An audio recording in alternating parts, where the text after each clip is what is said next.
Magandang araw mga kuya at ate ko. Ito nga pala si Kuyang Enforcer, ang public servant at kuya sa kalsada. Ngayong araw, tatalakayin natin kung ang sasakyan na nagbibigay daan sa emergency vehicle ay mahuhuli nga ba sa NCAP at kung exempted nga ba ang mga emergency vehicle sa NCAP. Para alamin natin. Kamakailan lang ay may lumabas na balita sa iba't ibang social media platforms kung saan sinasabing hindi daw exempted ang mga emergency vehicles sa NCAP. Nilinaw ng MMDA na hindi otomatikong exempted sa huli ang mga sasakyang may blinkers at sirena. Bakit nga ba hindi otomatikong exemption? Dahil hindi po lahat ng may blinkers at sirena ay lehitimong emergency ang sakay o purpose. Ayon sa MMDA, kailangan kumpirmahin muna kung totoong emergency vehicle ito kasi baka mamaya ginagamit lang ang blinkers para makalusot sa traffic. Isang halimbawa, may insidente kung saan isang funeral vehicle ang nagpanggap na ambulance para makadaan sa EDSA busway. Nahuli ito ng Special Action and Intelligence Committee for Transportation o SAI. Kung totoong may emergency at justified ang ginawa ng driver, marireject ang violation at walang penalty. Paano naman?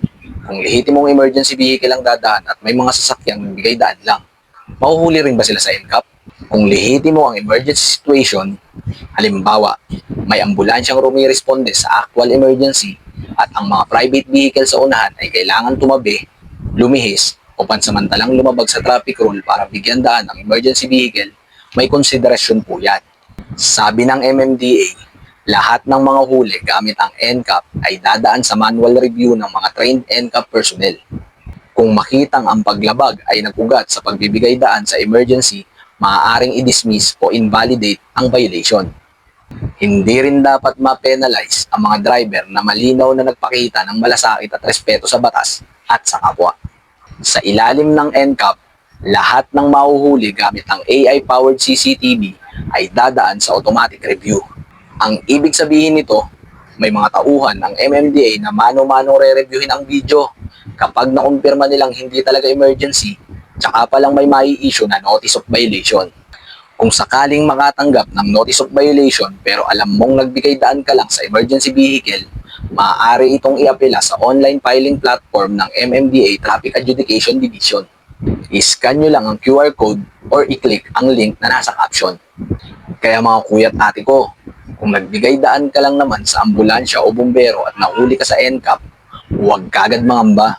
Dadaan yan sa review. May mga paraan para maklear kung lehitimo ang dahilan mo. Tandaan, malasakit sa kapwa ang tunay na batas ng kalsada.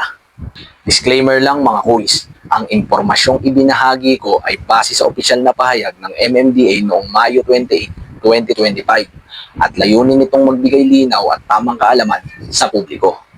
For more traffic tips, i-follow nyo lang si Kuyang Enforcer sa Facebook, YouTube at TikTok.